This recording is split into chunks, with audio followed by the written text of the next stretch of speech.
Before the Olympian order settled into harmony and ritual, before temples echoed with hymns and laurel smoke, there was a child born into pursuit and prophecy. His name was Apollo, and from his first breath, the world bent toward light, sound, and meaning. Apollo's story begins not in peace, but in flight. His mother, Leto, was gentle, reserved, and ancient in spirit, a daughter of the Titans who preferred quiet shadows to brilliance. When Zeus chose her, fate turned against her. Hera's jealousy chased Leto across the Greek world. No land would welcome her. No city would shelter her. Mountains turned cold. Islands drifted away. The earth itself seemed to refuse her labor. At last, a wandering rock upon the sea answered her need. Delos, unrooted and barren, neither land nor water could defy Hera's curse because it belonged to no one. There, Leto gave birth first to Artemis, who arrived swiftly and strong. Then came the second child, delayed and radiant, born under open sky as goddesses gathered in awe. When Apollo emerged, Delos bloomed. Springs burst from stone, grass rose where dust had ruled. Even the sea grew still, as if listening. From the beginning, Apollo was not merely a god who lived in the world. He shaped it. He grew with unnatural speed, not only in body but in presence. Where Artemis moved like a silent arrow, Apollo filled space with clarity. His voice carried command even when he whispered. The lyre found its way into his hands as if it had always been waiting. Strings trembled, and with them came order. Chaos softened, anger cooled, mourning learned rhythm. Music, under Apollo, was not entertainment. It was alignment. Yet Apollo was never only gentle. He inherited Zeus's authority and Leto's pride, and these forces did not always rest easily together. He mastered the bow as fully as the lyre. His arrows could bring sudden death, but also sudden healing. To the Greeks, this dual nature was not contradiction. It was balance. Apollo was the god who punished excess and cured its wounds. He was the light that reveals truth, and the heat that burns away what refuses it. As Apollo took his place among the Olympians, his identity expanded. He became the god of prophecy, not by chance, but by conquest. At Delphi, beneath Mount Parnassus, a monstrous presence guarded the earth's hidden voice. Python, ancient and chthonic, represented the old world's raw power. Apollo confronted it not in rage, but in necessity. When the creature fell, the land exhaled. The oracle was claimed. From that moment on, Apollo spoke for the future. The Delphi became the center of Greek spiritual life. Kings and farmers alike approached its temple, seeking guidance not from chance, but from divine clarity. The Pythia, Apollo's chosen voice, entered trance and uttered words shaped by God and earth together. Apollo did not dictate destiny. He revealed its shape. Mortals still had to walk the path. This made Apollo different from other gods. He did not thrive on chaos or indulgence. He valued measure. Excess offended him. Pride invited correction. Through prophecy, he reminded humanity that knowing too much too soon was dangerous, but refusing truth was worse. Around Apollo gathered an entourage unlike any other Olympians. The 9 muses, daughters of memory itself, followed him as companions rather than servants. Each embodied a discipline of art and thought, from epic poetry to astronomy. Under Apollo's leadership, creativity became sacred labor. Inspiration was not madness, but discipline guided by beauty. To sing, to write, to study the heavens, these were acts of devotion. Apollo also walked closely with youth. He was protector of young men, guide of education, and ideal of physical grace. Athletic contests honored him not only for strength, but for balance and form. The perfect body mirrored the ordered soul. In this way, Apollo shaped Greek ideals of masculinity, not brute force, but refined power. Yet despite his brilliance, Apollo's relationships were often marked by longing and loss. He loved deeply, but not always wisely. Some myths say this was the price of prophecy, to see outcomes but still feel desire. His affection for mortals and immortals alike rarely ended in peace. The god of harmony could not always harmonize his own heart. Still, Apollo never descended into bitterness.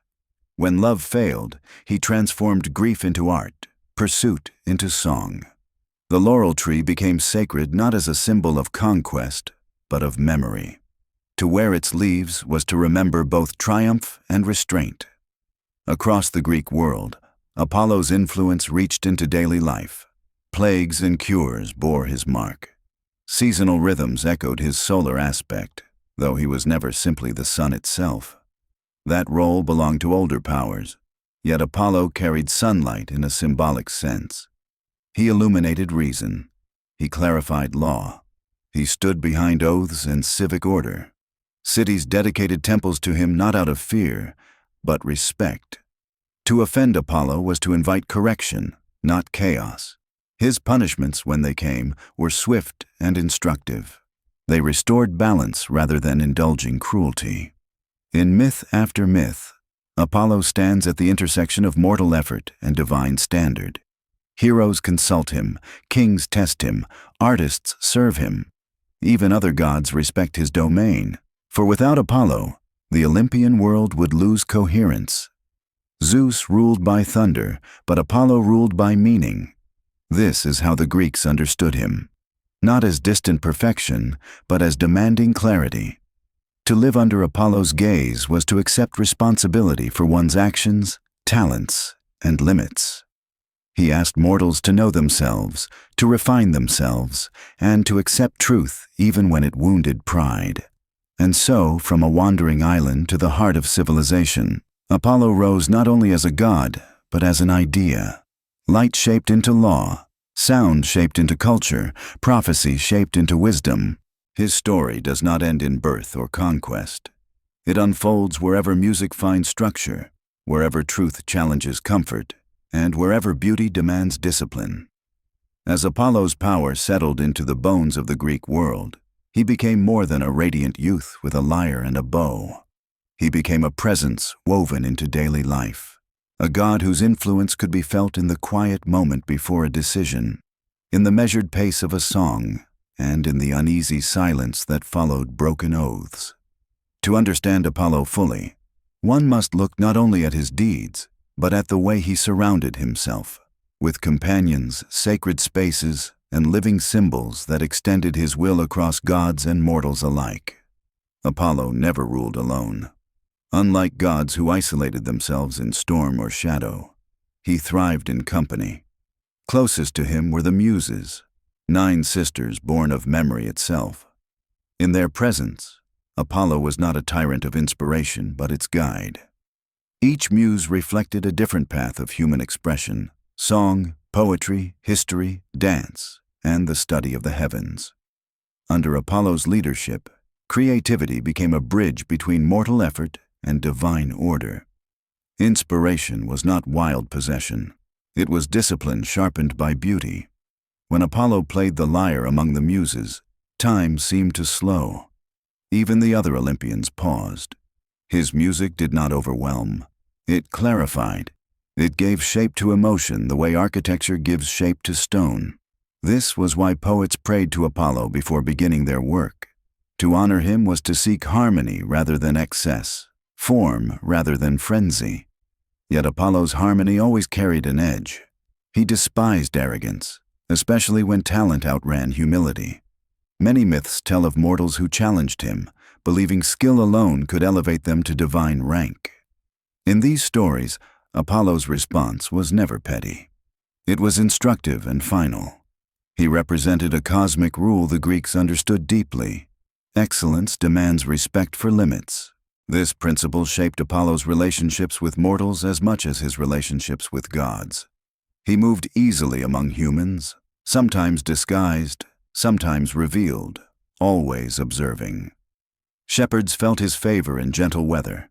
Physicians felt his presence in moments when illness turned suddenly toward recovery. Yet the same God could send sudden sickness when balance was broken. To the Greek mind, this was not cruelty. It was correction. Apollo's connection to healing deserves special attention. While he could strike with plague-bearing arrows, he was also the source of medicine and knowledge of the body. His son, Asclepius, would one day become the most famous healer in myth, but the foundation belonged to Apollo. Healing under his domain was not magic alone. It required understanding, patience, and respect for natural law. Disease was not random. Health was not accidental. Both followed patterns Apollo revealed to those who listened. Nowhere was Apollo's authority more absolute than in prophecy. At Delphi, the oracle did not belong to chance or chaos. It belonged to Apollo's vision of order unfolding through time. Mortals often misunderstood prophecy, believing it fixed and merciless. Apollo knew better. His revelations were precise but open-ended. They offered truth without comfort. It was human choice that turned foresight into fate. Kings approached Delphi trembling not because Apollo was cruel, but because he was honest. He stripped away illusion. He exposed the cost of ambition. In this way, Apollo became the unseen architect of Greek politics and warfare. Entire cities rose or fell based on how well they interpreted his words. To ignore him was reckless. To misunderstand him was dangerous. Despite his commanding presence, Apollo was not distant from emotion. In fact, his emotional life was one of the most complex among the Olympians. He loved deeply and often tragically. His affection for both mortals and immortals revealed a god capable of longing, jealousy, and grief. Unlike other gods, Apollo did not turn rejection into endless vengeance. He transformed it into memory, into ritual, into song. One of Apollo's defining traits was his refusal to forget. Where other gods discarded past attachments, Apollo preserved them as symbols. Sacred plants, constellations, festivals, many bore the imprint of those he loved and lost. Memory, both personal and cultural, was sacred to him. This is why the Muses followed him. Memory was the root of art, and Apollo was its guardian. His bond with his twin sister, Artemis, further revealed his character. Where Apollo represented civilization, Artemis embodied wilderness. Yet they were not opposites, they were complements. Together they formed a balance between restraint and freedom, between cultivated order and untamed nature. Apollo respected Artemis's independence, and she respected his authority. Their harmony was rare among the gods and deeply admired by mortals. Apollo's physical presence also shaped Greek ideals. Sculptors carved him not as a brute warrior, but as controlled perfection. His body reflected symmetry and calm strength. This image was not merely aesthetic. It carried moral meaning. To look like Apollo was to aspire to self-mastery. Beauty, in this sense, was ethical. Festivals dedicated to Apollo were not drunken excesses. They were structured, musical, and communal. Choruses sang. Athletes competed. Citizens reaffirmed shared values. In honoring Apollo, a city honored itself. Its laws, its arts, its future. He was the god most closely tied to civic identity, the divine embodiment of what it meant to live well within society.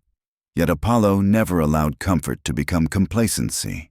His myths repeatedly remind mortals that clarity can be painful. Truth does not flatter. Light exposes as much as it warms. This is why Apollo was both beloved and feared. He offered no escape from responsibility. As centuries passed, Apollo's influence only deepened. Philosophers saw in him the ideal of rational thought. Physicians claimed his lineage.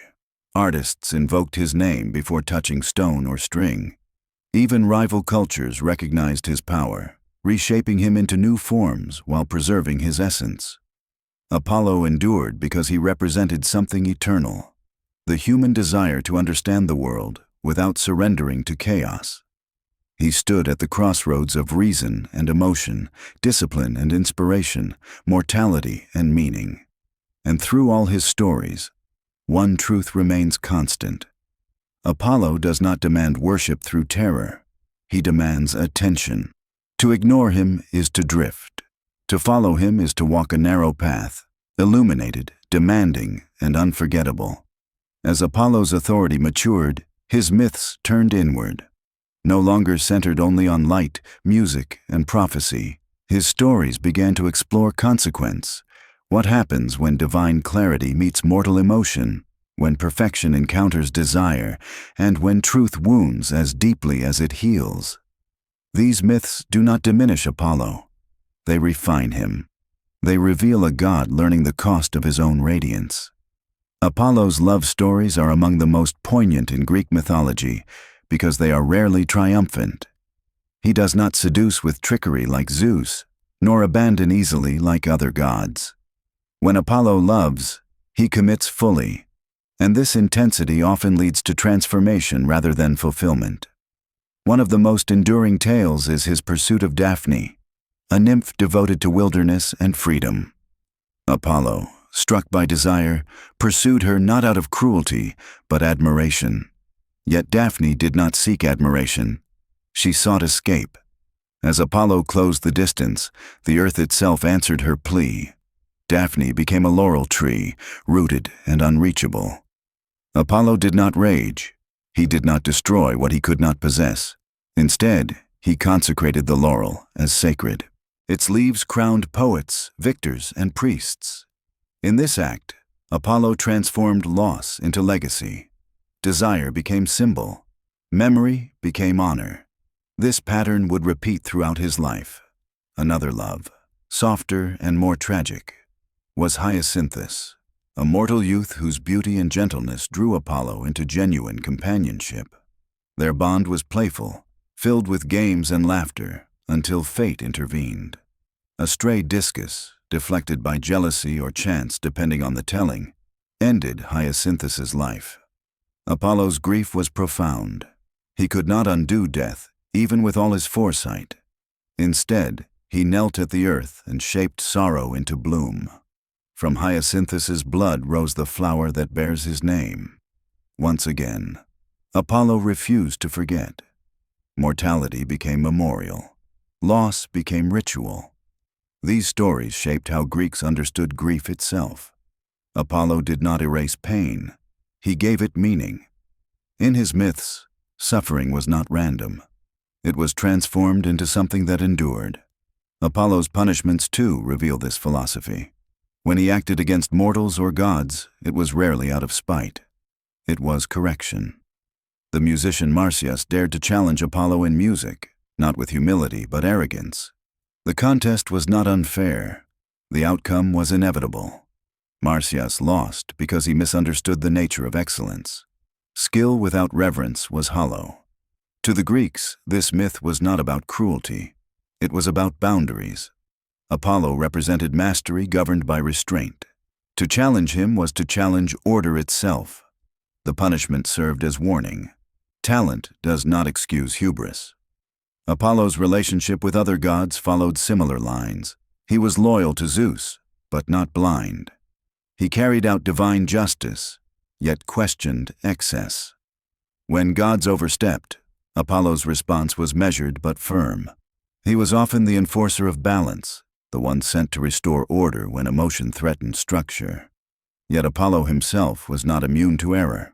His slaying of the Cyclopes in grief over Asclepius's death led to his punishment, forced servitude among mortals. This episode is crucial.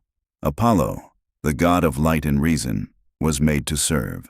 He learned humility not through defeat, but through labor. During this time, Apollo walked among humans not as a distant ideal, but as a worker. He tended herds, he listened, he observed mortality from within. When his divinity was restored, he returned changed, more restrained, more understanding. This myth reinforced a powerful idea. Even gods must answer for excess. Apollo's presence in Greek myth increasingly symbolized law, not as rigid command, but as living balance. He stood behind oaths, contracts, and civic truth. Perjury offended him deeply because it distorted reality. Lies bent the world out of shape. Apollo's light existed to straighten it. This is why philosophers later aligned Apollo with reason itself. He was not emotionless. He was disciplined. He acknowledged desire but demanded awareness of consequence. In this way, Apollo became the moral spine of Greek thought, standing quietly behind ethics, science, and art. Temples dedicated to Apollo were often places of learning as much as worship. Young men trained there, musicians practiced, healers studied. Apollo's domain was education in the deepest sense, formation of the whole person. Even his solar aspect, often misunderstood, reflects this. Apollo was not merely the sun in the sky. He was illumination of the mind. He brought things into focus. Under his gaze, ignorance retreated. Confusion dissolved. Yet light always casts shadow. Apollo's clarity made him demanding. Not everyone could bear his standard. Those who turned away often found themselves lost, not cursed, but unanchored. By this stage in myth, Apollo had become indispensable. Without him, prophecy collapsed into chaos. Art lost structure. Healing became superstition. Law became tyranny. He was the unseen axis around which Greek civilization turned. And still, for all his authority, Apollo remained tragically aware of limits. He could foresee outcomes but not prevent every loss. He could define harmony but not force the heart to obey it. This tension, the god who knows yet still feels, makes Apollo uniquely human among immortals. His myths do not glorify perfection. They explore restraint. They teach that beauty without humility destroys itself, and truth without compassion wounds needlessly. Apollo stands not as a god who promises happiness, but as one who offers understanding. He does not remove pain. He shapes it into something lasting. And in doing so, he teaches the central lesson of his mythology. Light is not given to comfort us, but to show us who we are. As Greek myth moved from the age of heroes into the age of thinkers, Apollo's presence did not fade. It evolved. While other gods remained tied to primal forces or personal drama, Apollo crossed seamlessly into philosophy, law, and identity. He became not only a figure of myth, but a framework through which the Greeks understood civilization itself. By this stage, Apollo was no longer simply worshipped. He was consulted. Cities did not merely honor him with temples. They shaped policy, law, and colonization around his guidance. Before founding new settlements, Greeks sought Apollo's approval. Before rewriting laws, they asked for his clarity. His oracle was not superstition. It was authority. Apollo's most profound gift to Greek culture was measure. In a world shaped by extremes, rage and ecstasy, war and feast, Apollo represented balance. This balance was not passive. It required constant adjustment, like tuning an instrument. Too much restraint led to sterility. Too much passion led to collapse. Apollo stood at the precise point between. This concept found its most famous expression in the Delphic maxim, "Know yourself." Though simple, it was radical. Apollo did not ask mortals to fear the gods blindly. He asked them to understand their own limits.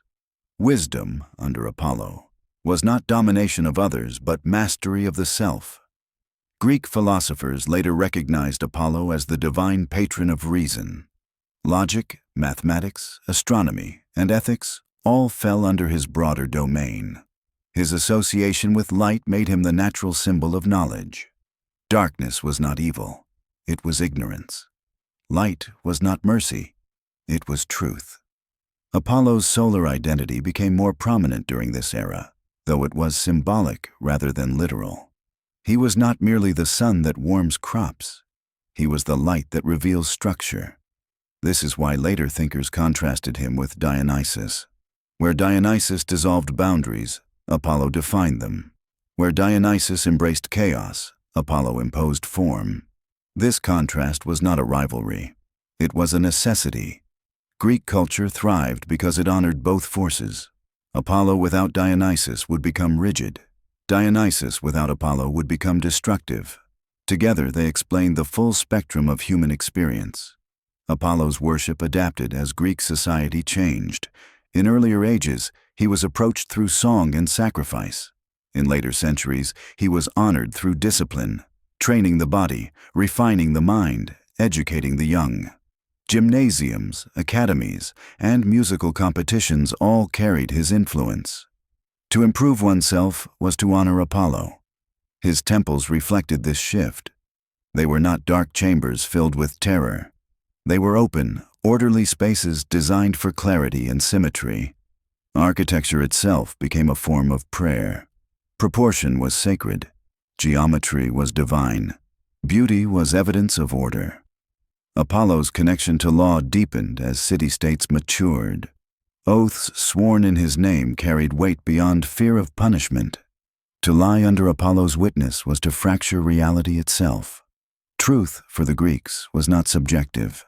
It existed independently, and Apollo guarded it. Even warfare felt his influence. Before battles, generals consulted Apollo not for guaranteed victory, but for insight. War without reason offended him. Strategy mattered. Discipline mattered. Victory earned through excess violence invited later ruin. Apollo reminded warriors that order must govern even destruction. As Greek culture spread beyond its borders, Apollo traveled with it. Other civilizations recognized his essence and reshaped him into their own image. In Rome, he became Apollo once more, one of the few gods whose Greek name endured unchanged. Roman emperors associated themselves with him to claim legitimacy, clarity, and divine order. Yet despite imperial adoption, Apollo never became a god of tyranny. His myths resisted absolutism. He did not reward blind obedience. He rewarded understanding. This made him dangerous to despots and beloved by thinkers. Artists continued to sculpt Apollo not as aging authority, but eternal youth. This was not vanity. Youth symbolized potential without decay. Apollo did not age because order itself does not age. It adapts. Even as belief in the Olympians waned, Apollo's influence persisted. His ideals lived on in philosophy, science, and art. The pursuit of truth, the harmony of form, the discipline of beauty. These were his legacy. Apollo's mythology ultimately asks a demanding question: what do you do once the truth is revealed? Light does not choose for you. It shows. The burden of action remains human. This is why Apollo endures while other gods fade into spectacle. He does not promise salvation, he offers understanding. He does not remove suffering, he teaches proportion. In a world that constantly shifts between excess and collapse, Apollo remains the quiet reminder that clarity is not comfort and balance is not easy. But without them, nothing lasting can exist. And so, even as myths fall silent, Apollo's light continues. Not blazing, not blinding, but steady, demanding, and awake. By the time Apollo's story reaches its final horizon, he is no longer defined only by myth, temple, or oracle. He has become an enduring idea, one that survives belief itself. While other gods faded as rituals waned, Apollo endured because he represented something deeper than worship. He embodied a way of seeing the world. Apollo's legacy rests on clarity, not the comforting clarity of certainty, but the demanding clarity of awareness. He taught the Greeks that ignorance was more dangerous than fear, and that unchecked emotion could be as destructive as cruelty. To live under Apollo's light was to accept that truth carries responsibility. This is why Apollo never promised peace. He promised understanding. His myths do not end with reward or redemption, but with insight. Those who listened to him did not escape hardship. They navigated it with measure. Those who ignored him did not always suffer immediately, but they drifted, out of harmony, out of proportion, out of time. As belief in the Olympians gave way to philosophy, Apollo did not vanish. He transformed. His values migrated into new forms. Reason became sacred. Inquiry became devotion. The search for balance replaced sacrifice. In this way, Apollo quietly crossed from myth into thought. The philosophers who shaped Western tradition inherited Apollo's light whether they named him or not. Logic, ethics, mathematics, and astronomy all echo his domain. The idea that the universe follows intelligible patterns is Apollonian at its core. The belief that beauty reflects order is his gift. Even the arts retained his imprint. Classical music, architecture, sculpture, and poetry all favor balance, restraint, and form. These are not accidents of taste. They are echoes of Apollo's standard. When artists speak of discipline, structure, and harmony, they speak his language. Apollo also shaped how humanity understands truth itself. In his myths, truth is never neutral. It illuminates, but it also exposes. To know oneself, as Apollo demanded, is to confront limitation. This is why his wisdom was feared as much as it was revered. Self-knowledge disrupts illusion. Unlike gods who ruled through dominance, Apollo ruled through alignment. He did not force obedience. He revealed consequence. This made him the most human of the Olympians, not because he was weak, but because he respected choice. His prophecies did not remove freedom. They clarified it. In a world increasingly drawn to extremes, Apollo stands as a warning and a guide. Excess without form leads to collapse. Order without empathy leads to stagnation. Apollo teaches that survival lies between. Even his silences matter. Apollo is not a god who speaks endlessly. He speaks when clarity is needed, then withdraws. The rest is left to human effort. This withdrawal is itself a lesson. Light does not carry us forward. It shows the path. Walking remains our task. This is why Apollo does not age. He is eternally youthful not because he is naive, but because clarity renews itself. Each generation must rediscover balance. Each era must relearn restraint. Apollo does not change, but humanity's relationship to him does. His myths end not with death, but with continuity. Laurel leaves still crown achievement. Music still seeks harmony. Law still demands truth. Medicine still balances harm and healing. These are not remnants of religion. They are structures of civilization. Apollo's greatest influence, then, is not found in temples or stories, but in the quiet expectation that the world can be understood, that chaos can be shaped, that emotion can be refined, that truth matters even when it hurts. In the end, Apollo is not the god who saves humanity.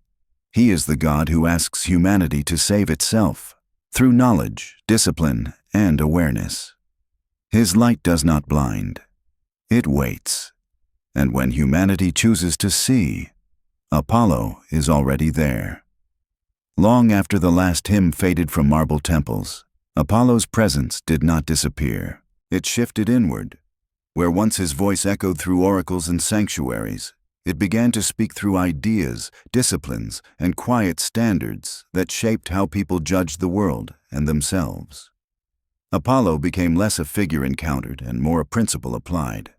In later ages, when myths were questioned and gods were weighed against reason, Apollo endured precisely because he welcomed scrutiny.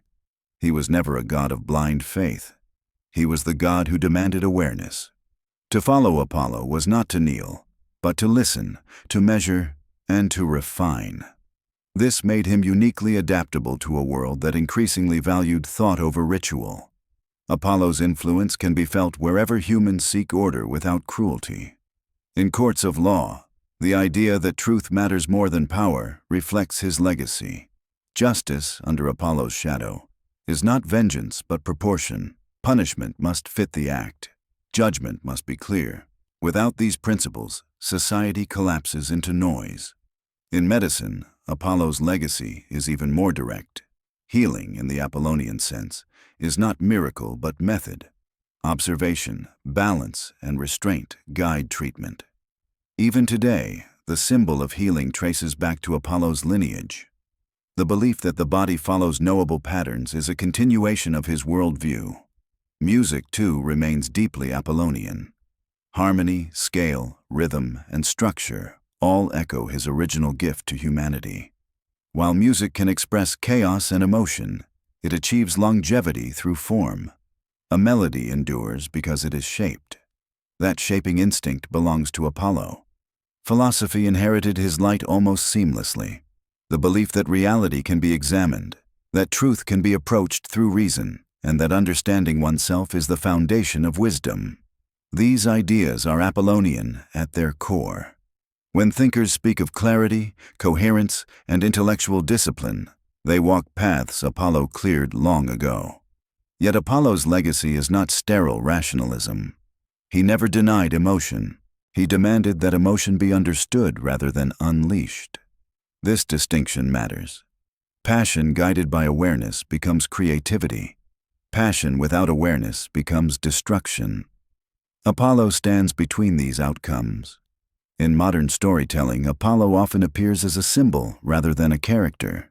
He represents control without oppression, beauty without excess, authority without tyranny. Even when unnamed, his presence is felt in characters who seek truth at personal cost, who choose balance over indulgence, who value understanding over domination. Apollo's myths also offer a quiet warning. Light can be uncomfortable. Self-knowledge can wound pride. Truth can dismantle comforting illusions. Apollo never promised happiness. He promised perspective. Those who mistake clarity for kindness misunderstand him.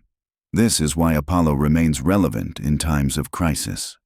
When societies swing toward extremes, whether chaos or rigid control, his mythology reminds us that survival lies in balance. Not compromise born of fear, but proportion born of understanding.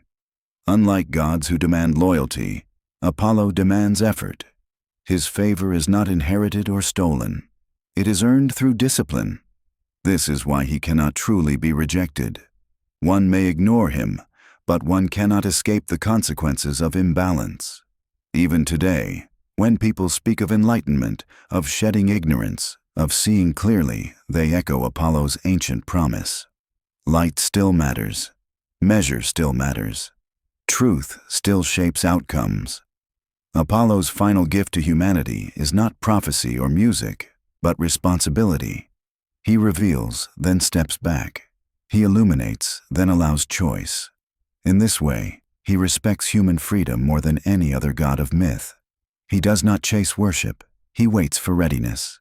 And whenever humanity pauses, before acting, before judging, before surrendering to excess, and chooses clarity instead, Apollo's light has not faded. It has simply been understood. At the far edge of Apollo's myth, where stories thin and symbols deepen, he stands less as a character and more as a presence that refuses to vanish. Apollo does not conclude his tale with an ending. He leaves behind a standard, quiet, exacting, and enduring, that humanity repeatedly encounters whenever it seeks order in a restless world. Apollo's final influence lies in how he reshapes responsibility. Unlike gods who command obedience or inspire fear, Apollo entrusts mortals with choice. His light reveals consequences, but it does not compel action. This is why his mythology feels unfinished. Each generation must complete it through its own decisions. To the ancient Greeks, this was his greatest gift and his greatest burden.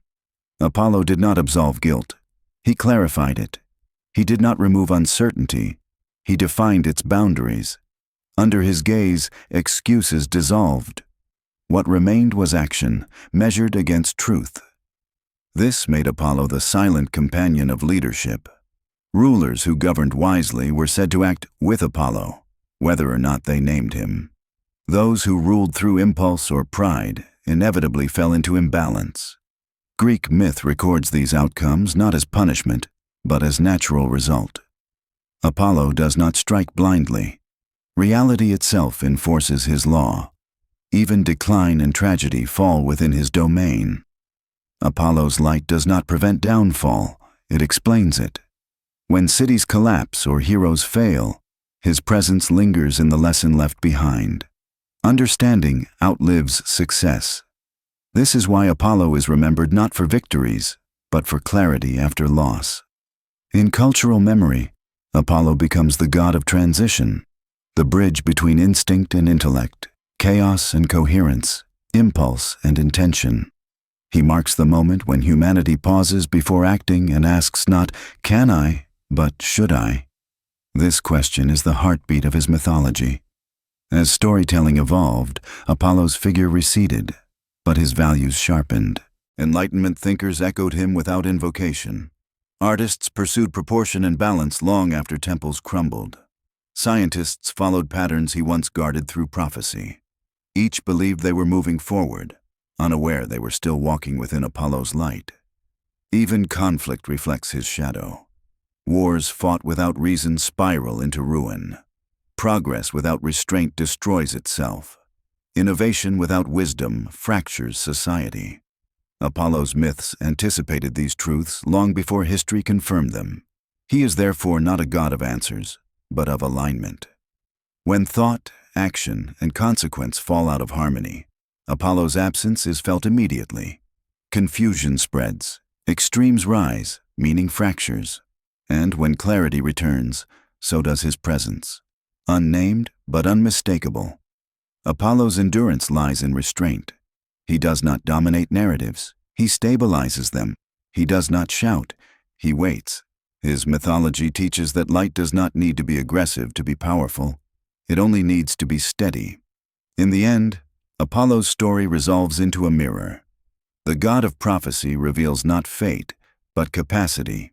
He shows what humanity can become when it chooses measure over excess, understanding over impulse, truth over comfort.